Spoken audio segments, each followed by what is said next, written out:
Lenny Aicardo buntis na. Inihayag na nga nina Lenny at Haji sa kanilang social media platforms na 2 months pregnant na itong si Lenny.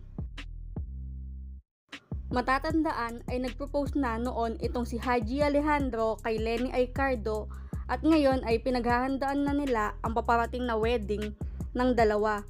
Ngunit sa hindi raw inaasahan ay nabuntis na itong si Lenny. Gayunpaman, excited na raw sina Haji at Lenny o Team Honey sa darating nilang baby. Dagdag pa nila kahit anong gender daw ito ay tatanggapin nila. Sabi pa ni Haji, mamahalin daw niya itong magiging anak nila ni Lenny at hindi niya raw ipaparanas ang naranasan sa buhay ni Haji, ang lumaking walang ama.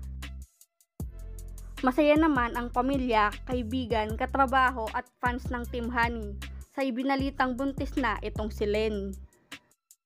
Mukhang isasantabi muna ng Team Honey ang wedding preparation nila at magpo-focus sila ngayon sa paparating na gender reveal.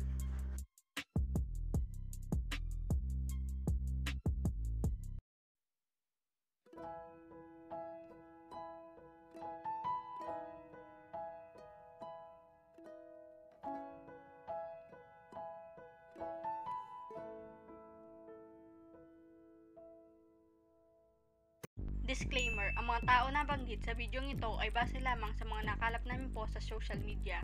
Ang lahat ng impormasyong nakasaad sa bidyong ito ay batay sa mga pahiwatig at haka-haka na ibinigay at binibigay ng may-ari ng social media account.